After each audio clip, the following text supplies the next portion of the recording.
Luke, congratulations, a dominant win there over Nick Kenny. Just sum up your emotions after that one, please. Yeah, I feel good. You know, I felt it was a solid performance. It wasn't really exuberant. It wasn't my top level, but credit to Nick. I thought he played pretty decent. To be honest, he played a lot better than he did against Barney. And the first set was a close one. He could have won that one. He missed one dart.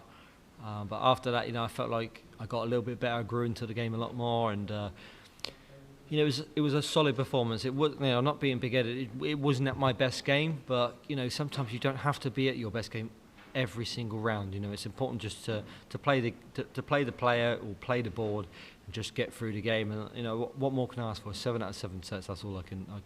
How's it been for you, winning on the opening night and then having to wait until now to come back and play again and seeing what's unfolding in that gap? How's it been? Yes, it's been enjoyable watching everyone lose and you still be in the tournament. But on a serious note, yeah, I've enjoyed watching a lot of new superstars and a lot of different players that you don't get to see. As a fan, it was nice. But yeah, you have that little bit of a drive. You want to come up, you want to be back. You don't want to be waiting 12 days. But on the other hand, I enjoyed the time off. Probably the longest, maybe the first or second time I've had a break like that for this year. So I really enjoyed it. I used it to my advantage and. Yeah, I really enjoyed it, but it's nice to be back now. It's you're not going to have like a long time away from the board or on the stage now. It's full pace, so that's when you're in the business end of the tournament. What does it do to your mindset having seen 14 seeded players go out the tournament, or is it just testament to the strength in depth on the tour at the moment? A bit of both, to be honest. I'm not there watching the seeds losing and going, "This is good for me," because I don't want to play in the World Final and play against someone else. I want to play against Gary Anderson or Ross Smith and Michael van Gerwen and Getty Price. I don't want to play against anybody else. I know, no disrespect, but I just want to play against the best. So I wasn't there watching it and enjoying it. It makes it a lot easier for Michael. I bet Michael's rubbing his hands a lot. He's probably looking at it thinking this is a good draw for him, but. Yeah, I was gutted for him, to be honest. I think that, but also it's good for the sport. If you got new people winning, it's been the year of the underdog, and it's been great for them. But I think that to win this tournament, it's going to be it'd be the biggest shock in world darts if an underdog won this. Peter Wright up next, a wounded Peter Wright at the moment. We saw him come through his battle earlier against Guatemala. He's not feeling great, but he's still a dangerous player, isn't he?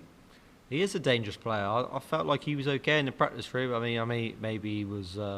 A lot iller than he showed, but I didn't really see any signs that he was that ill as he maybe said he was. But I've been ill here 2 years ago and I played Bunting and Vince van der Voort, and I was really ill. I struggled. I couldn't perform at anywhere near the top level. He actually played probably one of the better games he's played for a long time. But he's had a lot to say over the last couple of weeks where he says that he doesn't fear me and Luke Littler, but he said he's going to smash us. So.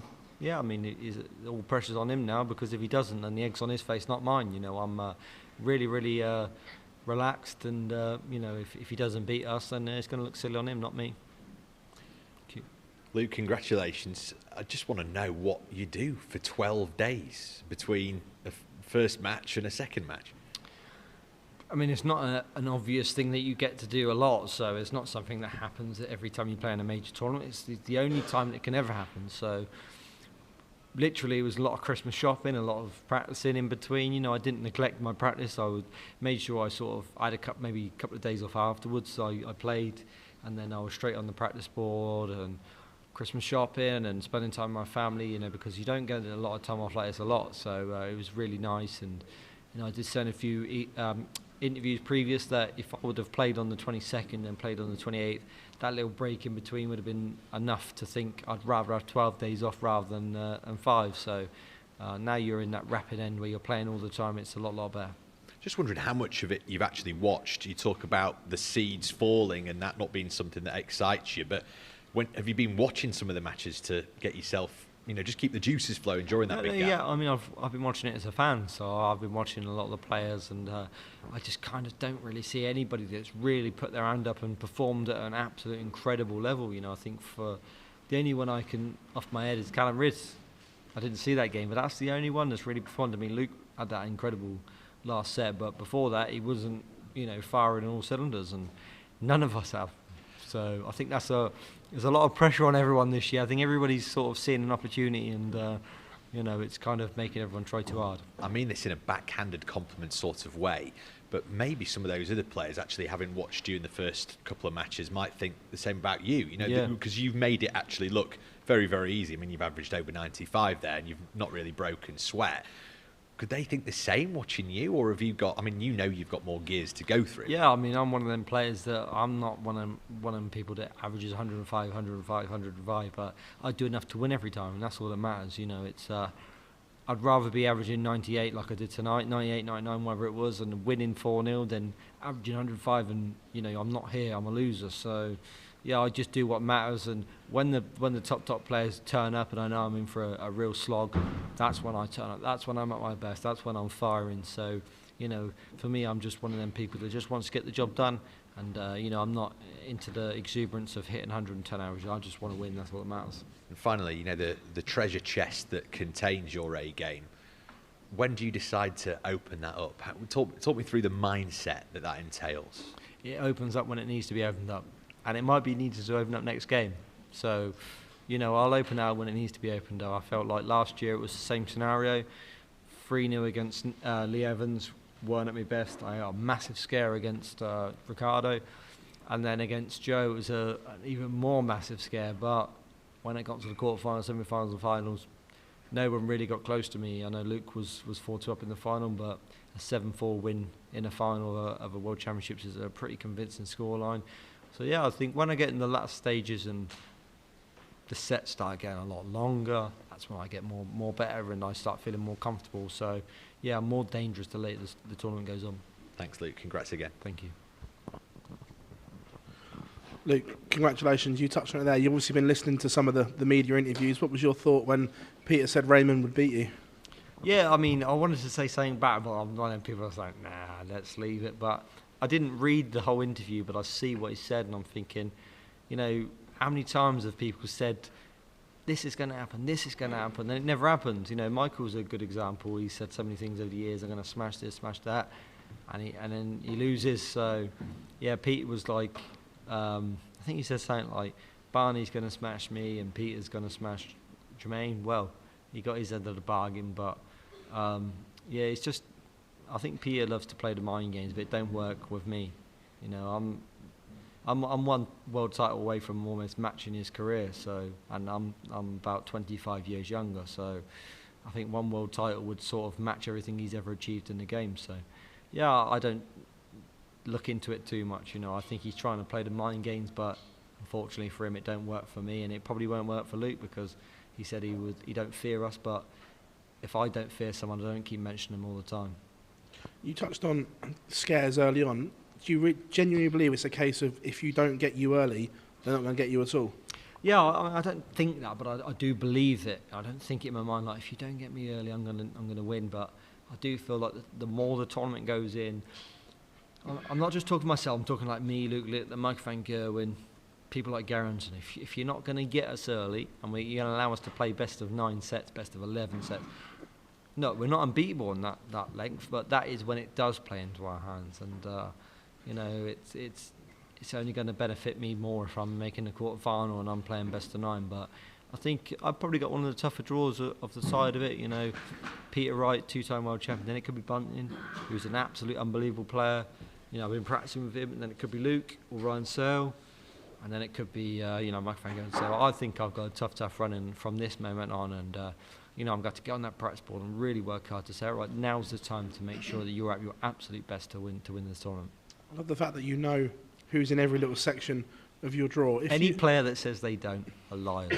Trust me. If you were to go on and win a second world title, being the players you just mentioned, would this be better than last year's?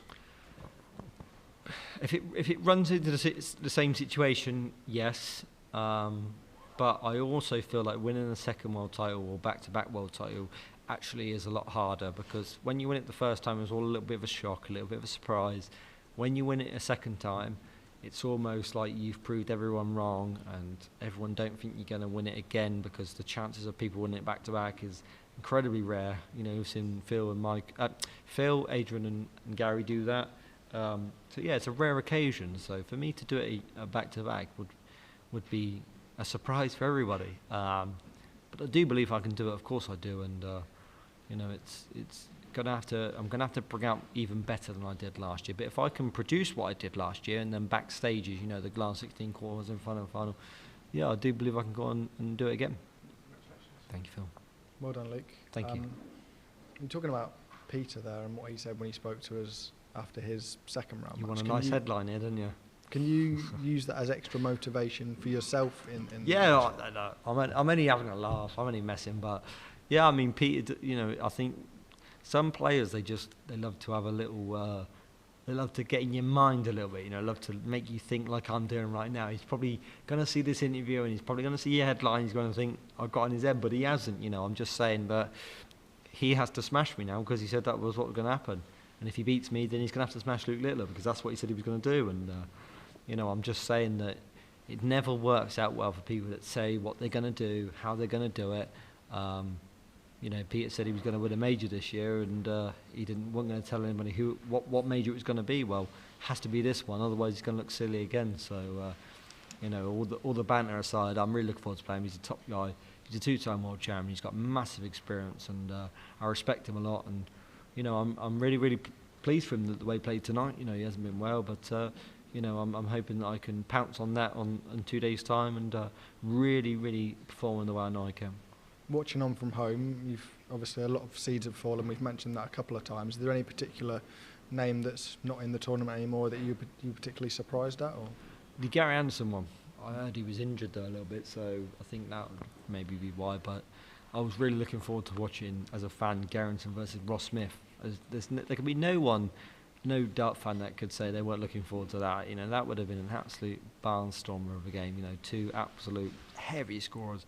I was gutted that they both didn't win, to be honest, because that would have been a great game. It really would have been. But you know, it's the year of the underdog apparently this year. You know, there's no one that can't win, and a lot to play for you know, Jeffrey de Graaf and Paolo Nebride. Yeah. So it's great. You know, great for them. You know, it's really good for them. And you know, I'm just gutted that Gary did lose because I'd love to have seen him maybe even make the final, and hopefully I'd have made the final and played him.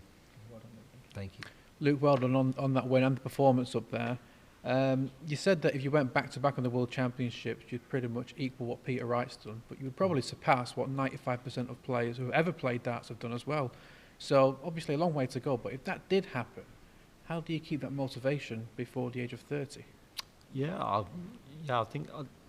think Peter's won 2 world titles and 6 major tournaments without the Masters. Yeah. I think that would, or he's won 5 and then 2 worlds. So I would have matched him without the Masters, which ain't ranked. So it'd have been ranked on. So yeah, that would have been a nice coup because I rate him as one of the best that's ever been. So it'd been nice if I could win this to match him. But you know, for me, of course, it would be absolutely unbelievable to go back to back regardless. And if you're back to back world champion, it's not hard to motivate yourself. It really isn't. It makes you think, okay, well, you know, like the way I felt this year, it's been amazing. I felt great. You know, everyone comes up to you and shakes your hand, like just wants to shake your hand. Oh my God, like, can I shake your hand? It's like, of course you can. You know, it's really, really lovely. So you want that feeling to stay with you forever. But unfortunately, if I'm going to be in this game until I'm 50, I'm not going to win 21 world titles. So you have to experience many, many years of not being world champion. It probably does hurt, but you know, I don't want that feeling to be in the next 12 months. It's only been just over a year since you lifted your first major. Where are the hunger levels now compared to, say, just before that World Grand Prix victory? Yeah, good question. I think it's massively higher now. I want to achieve more and I want to win more. You know, we as players have got a great opportunity. The PDC have grown the game absolutely massively in the last 5 to 10 years.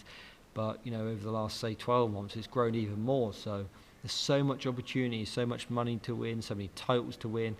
And, you know, for me, I'm only motivated by titles, you know, and for me, I'd love to break, you know, my motivation is to break the 10 major thing, you know, I think James has got 10, Yeah. the third most decorated player in world darts, so I'd love to break that in the next 2 years maybe. That would really be a massive coup. And, you know, there's many targets I want to set myself, but, you know, I'm just going to focus on trying to be back-to-back world champion first. And you said you're a darts fan as well, so will you be watching both your rivals tomorrow, Luke Littler and Michael van Gerwen, in action?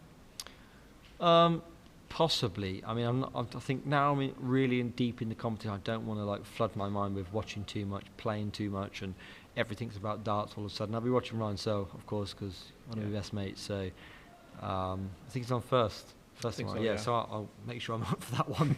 I'll be watching him, and then I'll try and grab a little bit. I mean, whatever happens between the next Luke or Michael, I won't be like worried if they play amazing or they play rubbish. But yeah, of course, as a darts man, you want to watch the best games. So I'm hoping they both win because it's good for the tournament. Cheers, Luke. Well done tonight. Thank you. Thank you.